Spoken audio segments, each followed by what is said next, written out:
Hi everybody, welcome to the Sarahnormal Files. Now I know I've already told you a few stories about my early life. I wanted to change my TikTok name, so don't worry, it's not going to change again. It's staying the Sarahnormal Files. I just want to catch you and everybody else up on the stories I've already told, and then once we get to the catch-up point, I will tell you new stories. It wasn't until I decided to do this TikTok that I started thinking about stories to tell you. I do have a lot of scary, creepy stories. I have some funny, silly stories, you can say.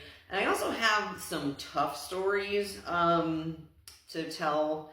I don't know if I'll tell the tough ones or not because they're a little sensitive to me. But if you want me to tell them, when I get to that point of the story, I'll tell you that it's a tough thing to tell you. But if you want me to tell it, I'll tell it at a later point. Okay?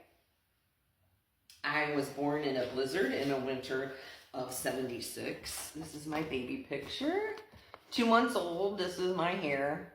Mom kept that kind of stuff. Now, my earliest memory was when my parents took me on a vacation to Michigan when I was 3. My brother was 6 months old, so he stayed home at the time with the babysitter. I remember the drive up there. I remember the places we visited. I remember the pictures we took. And I remember buying my first stuffed animal ever.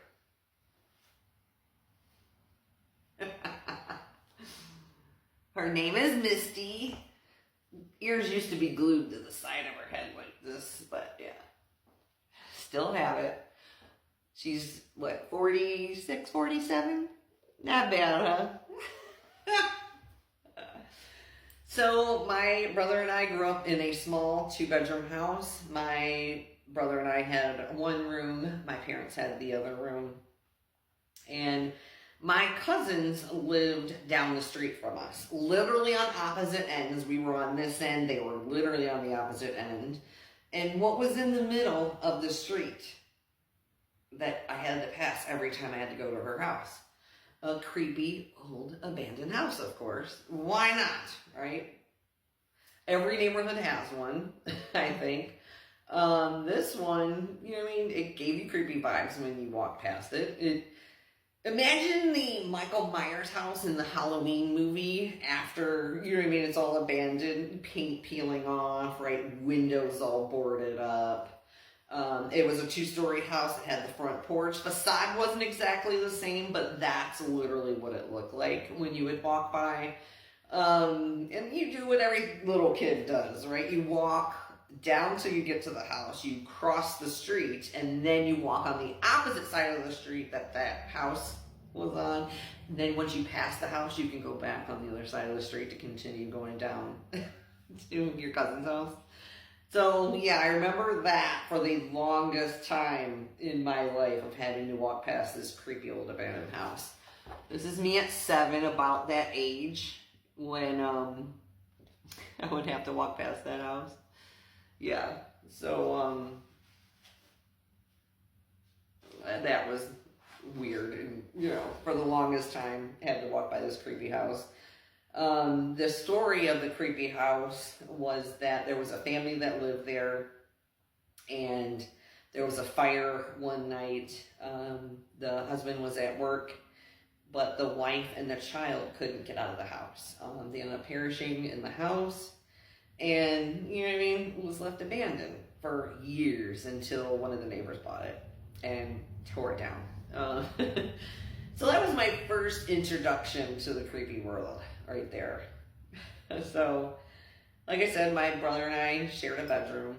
I was on the top bunk, he was on the bottom, and from my earliest memories that I could remember with all of those, I remember seeing things while I was living in the house. I don't remember seeing spirits or entities or ghosts specifically in that house. But I do remember having images of people, places, and things in my mind a lot. Things that I wasn't thinking about. I didn't know who these people were. I didn't know where the places were. I didn't know anything. I didn't know where they were coming from. I don't know if they were coming from a live person or a dead person. I don't know what these things were coming from. But I was seeing these things a lot. And I never said anything until I just, you know what I mean? You're a little kid, like I said, probably younger than this in this picture. I do remember seeing things like that. And what do? You keep them to yourself because you don't know what to say. But eventually I said something to my mom. I said, you know, I'm seeing things, blah, blah, blah. And you know, what does a mom do? She thinks you're having nightmares, right? So she switched me from the top bunk to the bottom bunk. Everything will be fine. You know, everything wasn't fine because I was still seeing stuff. I just didn't tell her. She didn't believe me the first time. Why would she believe me the second time? Right? And I didn't want to have her look at me as weird or, you know, creepy or anything, right? Or crazy. So you learn to keep it to yourself.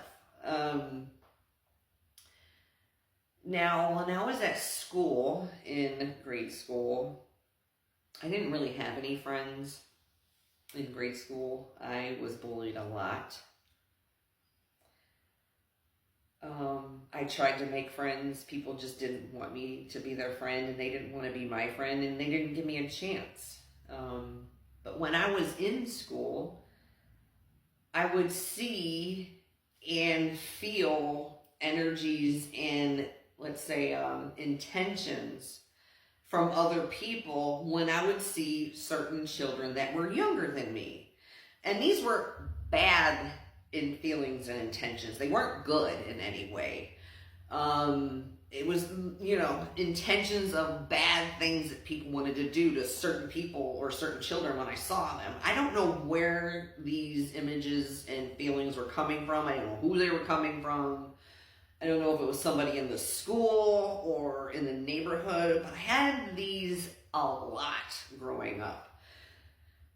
Now, mind you, in school, I'm being bullied, and now I'm having these visions. You learn not to say anything because you're already an outcast, right? When I was younger, I also did a lot of extracurricular activities outside of school. I was a gymnast, I did roller skating, and I did baton. You know, the people in the parades that flip the batons up in the air and catch them. That's what I did. I loved gymnastics, loved every aspect of it. I loved learning new tricks. I loved competing. I just loved everything about it. It was my first love. But the girls there hated me too. I don't know why. I tried to be everybody's friend, and I was pretty good at gymnastics. I really wanted to be an Olympian. I wanted to go to the Olympics. That was my dream as a child. And I know I could have made it if, you know what I mean, my family had the means to get me there. But every aspect of gymnastics was kind of horrible too, because everybody hated me there too. And I still to this day, I don't know why. So when you're a child and you're going through these things and you feel like you don't have anybody to tell, because I didn't tell my mom that I was even being bullied, because I knew if I did, it would make it worse. Sorry, another logging truck. So I just, you know, learn not to say anything because you're already having troubles, right? I'm sorry. These trucks kill me. But, yeah, I learned not to say anything. I lost my train of thought. Fuck.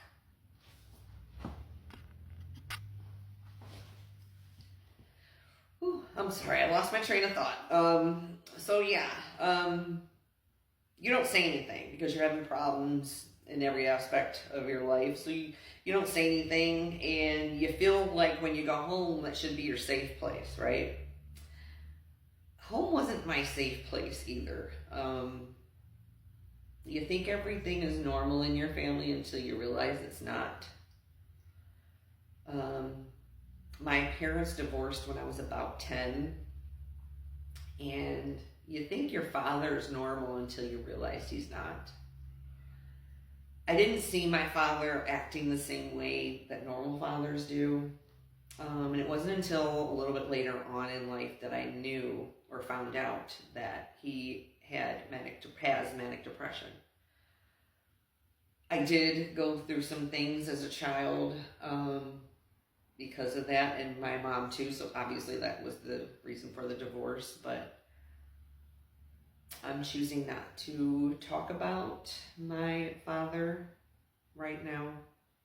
So if you want me to tell that story, I can at a later time. I just won't tell it now. It's too hard. And besides that, at home, I knew my parents loved my brother more than me. And my grandma loved him too, because she lived right next door to us, side by side. So I didn't feel any love there either. So childhood was really hard, especially when I was in grade school and junior high. It was hard. It needed a little easier when I found a friend that moved to my neighborhood. I met her in 6th grade, and we're still friends to this day. And I'm glad I had her in junior high, because I don't know how it would have been if I wouldn't have had her there as a friend, as my one and only friend.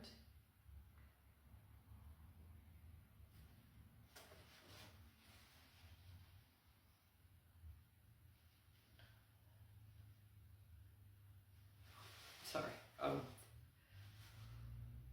It's hard telling you all of this because I never told anybody any of this before, except my husband. I told my husband